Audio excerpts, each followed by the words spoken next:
What's up, guys, and welcome to the weekly Q&A. Real quick before questions, we have to give a shout out to Clayton E2, who joined our Patreon at the Jedi Master level. So thank you so much for your very generous support, Clayton.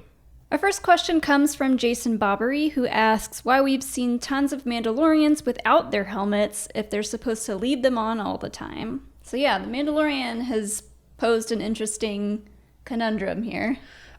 I think that it's probably... My best guess right now is that it's some sort of initiation. That's kind of what I want to think, that if you're a new Mando, you're still trying to prove yourself, you leave it on. But I feel like that goes against everything. Like the heavy infantry Mando, he left his helmet on all the time. So I don't know. Clearly it's not a rule for everyone, because we've seen, like you said, a ton of people taking their helmets off. Maybe this is like a return to form for them, like an old tradition. Yeah, I don't know. Maybe it's something like ever since this the Mandalorian Purge. There's a lot of purges. Hard to keep them all straight. Ever since this Purge that they keep talking about in the show, maybe this is the way. Like this is what we have to do to survive. Yeah. And she does say that, like, survival is, she doesn't say of the utmost importance, but she does talk about how, like, this is how we survive. This is the way we survive. So maybe this is a new thing. Yeah. But I kind of, in my mind, either think that, like, all those other Mandalorians take their helmets off at some point and just the Mando is, like, part of this rule. Or maybe, yeah, ever since the Purge, they're like, let's go back to some of our old traditions. Like, we tried being pacifist, and look where that got us. Mm-hmm. So now we're kind of swinging the pendulum back the other way, and we're all armor all the time. We leave our helmets on. I'm sure they take them off to sleep and stuff. It's probably more of like an in public thing. Yeah, people are like, how do they eat?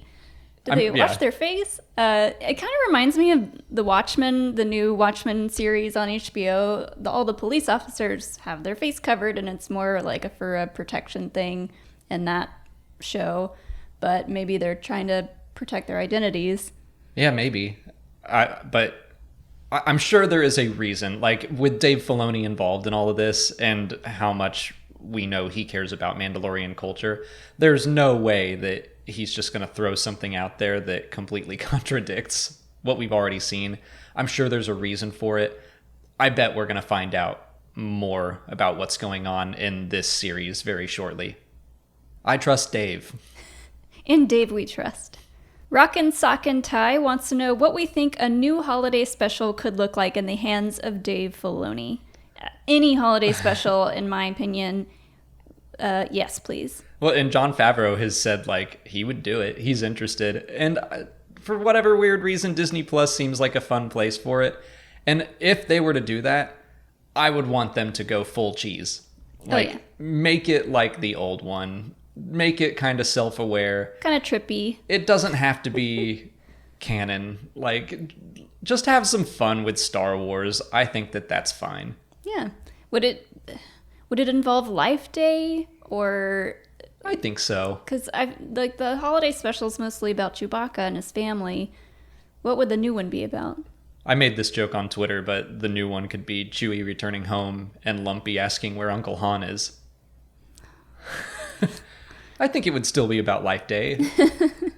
Sorry, just bummed everyone out. Yeah. But yeah, I think you could do like what the old one was supposed to be. This, let's get some celebrities in and they'll sing some songs and it's like a variety show and it's goofy and I'm sure people would complain about it, but I think why not? Have some fun. Maybe we could do it on Octo in celebration in memory of Luke, and the Porgs could cause trouble and the caretakers would be like, what are you doing here? Get out of my island. We never got to see the caretakers party, that deleted scene. So yeah, we could see them party it up. That would be cool, because the holiday special has a bunch of weird stuff that we never really saw and we never got to see their celebration. So yeah, bring in the caretakers and let them host the new holiday special. Snickperdoodle asks if the Darkside planets like Dathomir have a Lightside Cave. I think that's an interesting thought. And yeah, I think probably. I mean, Luke explains away the presence of the Darkside hole cave on Octo as powerful light, powerful dark. So if Dathomir is powerful dark, there should be a powerful light source somewhere. There should be balance in that nature. So yeah, I think that there probably is.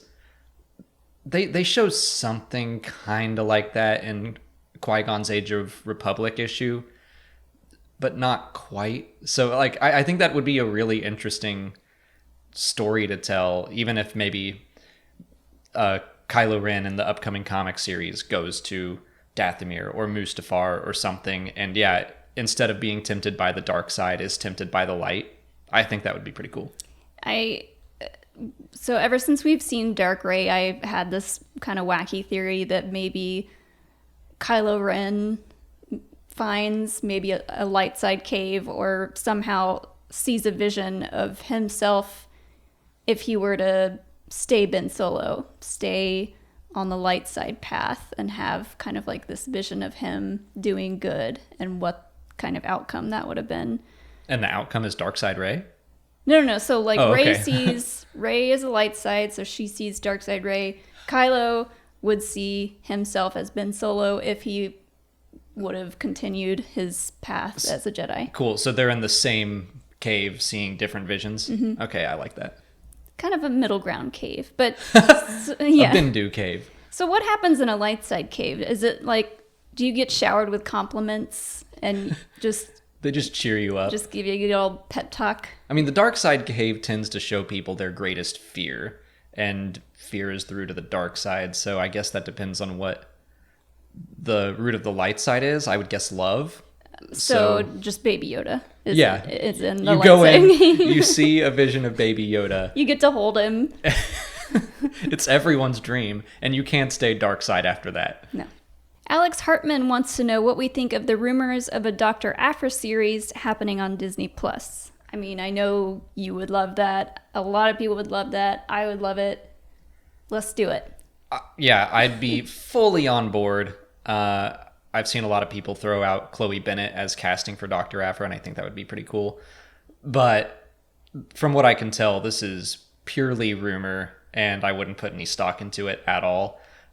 I'm skeptical as well. Just like I was surprised that they even announced a Dr. Aphra series, and back in 2015 or 16 when it was happening, I was like, really? Why Dr. Aphra when there are all these other characters? And like, I was so wrong. I love that series.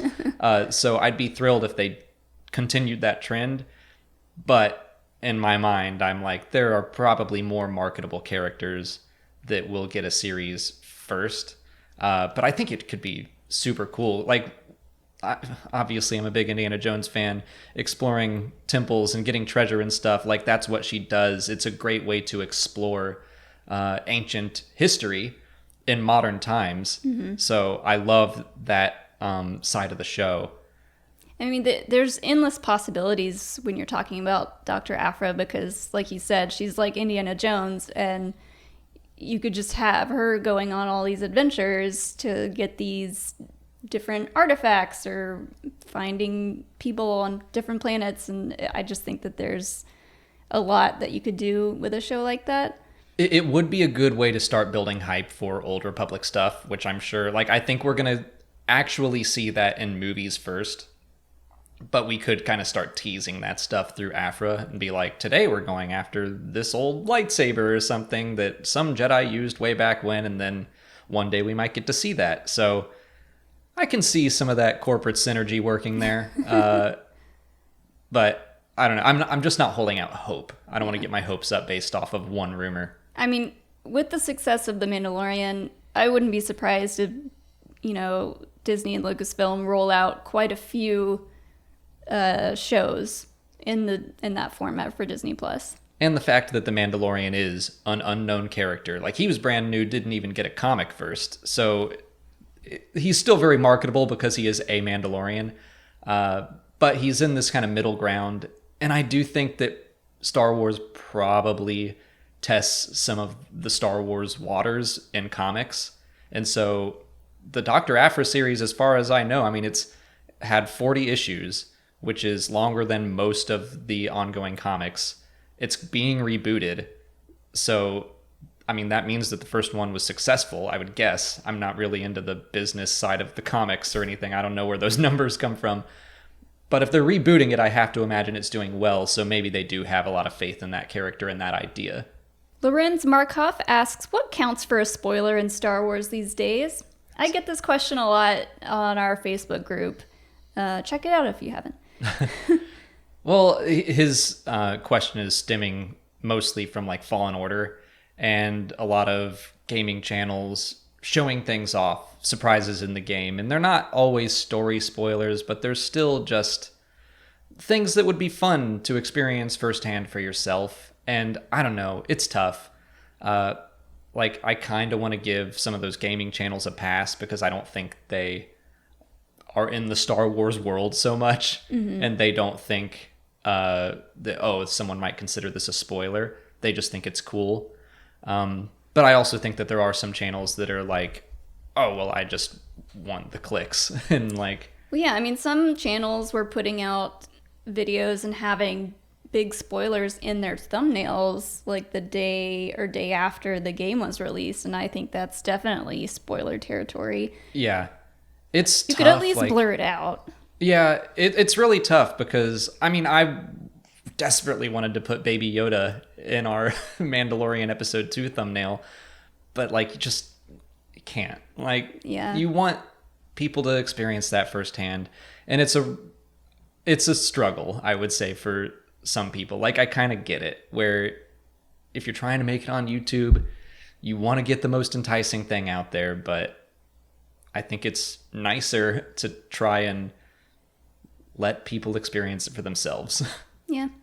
And, you know, spoiler warnings are always just a polite thing to put in a video, or even like a written post. If you put a spoiler warning in the top, maybe people would not read the rest of the post. I don't know. It's just, but like thumbnails become a thing where it's like, well, I saw that. Yeah. But what constitutes a spoiler? Like, I don't know. I really try to avoid story specific things like major plot points. And hopefully this doesn't spoil anything, but the game's been out for a while, and I think everyone knows. I mean, EA even put out the double-bladed lightsaber in marketing, but that's kind of what he was talking about. Like, is that a spoiler? And I'm like, I guess, especially early on, but it's also not super relevant to the story.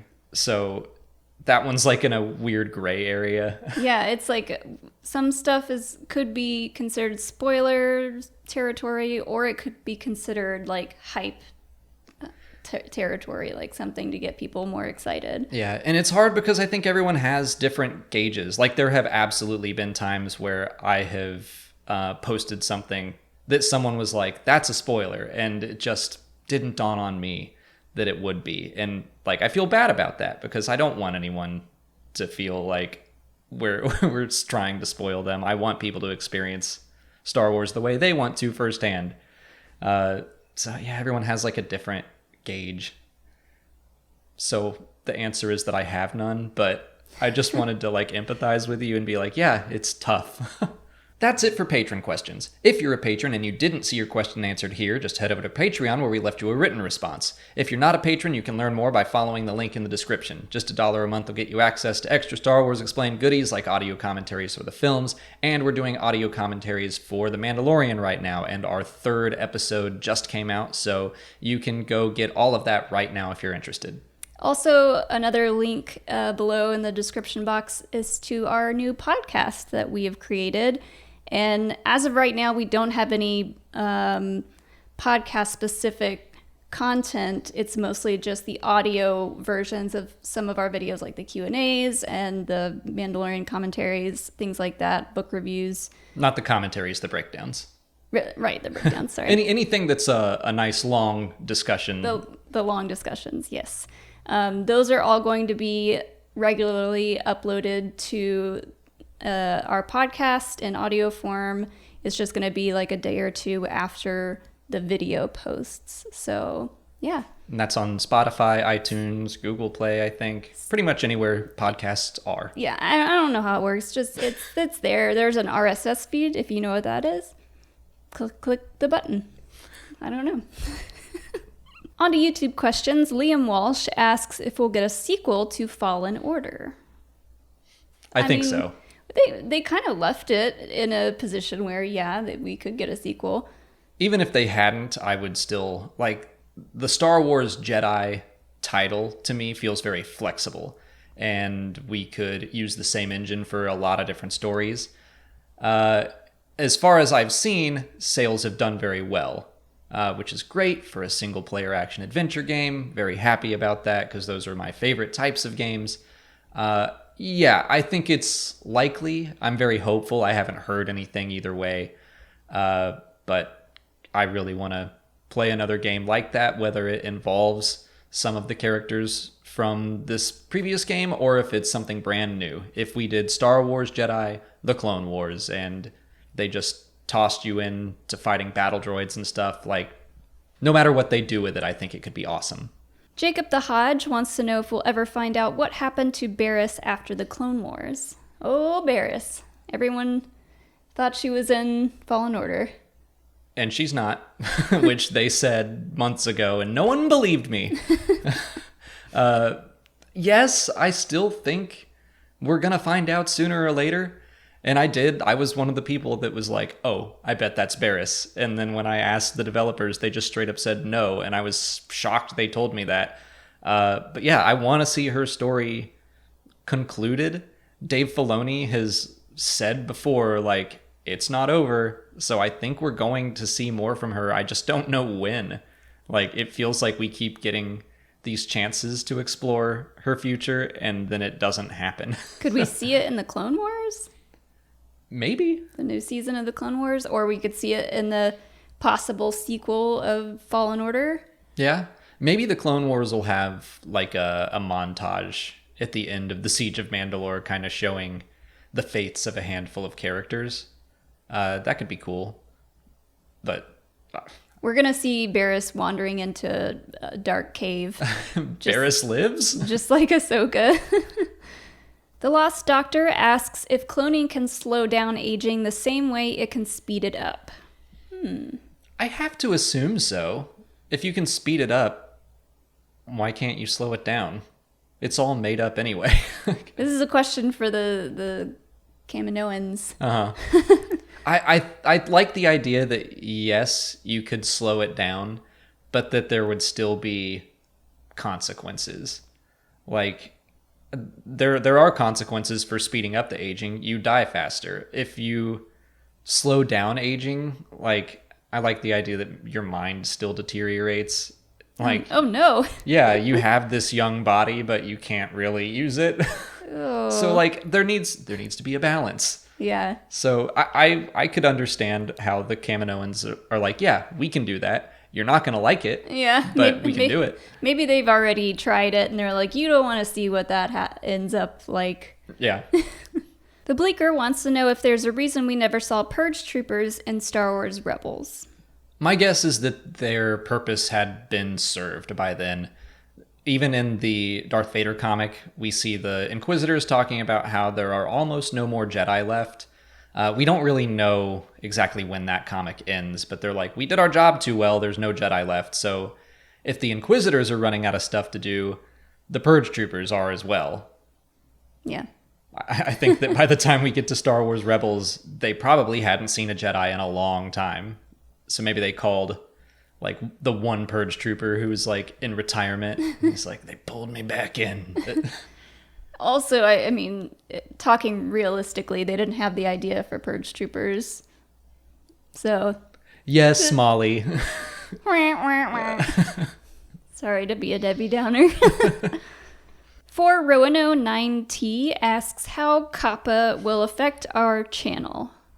Who knows? Yeah, so we wanted to talk about this briefly. If you haven't heard about CAPA, there are a couple YouTube videos already that go into depth and detail about what this is. But basically, the federal government is really cracking down on YouTube and YouTubers advertising to kids, or YouTubers making content for kids. And really, this is focusing on content that is more like trying to take advantage of children. Mm-hmm. But it kind of puts a lot of channels, like gaming channels, cartoon channels, even if they aren't made with kids in mind, if it can be construed as like kid friendly, then you might get slammed with fines and stuff. And yeah, the FTC is basically going to go through all of YouTube and decide whether or not your content is geared towards kids, and if it is,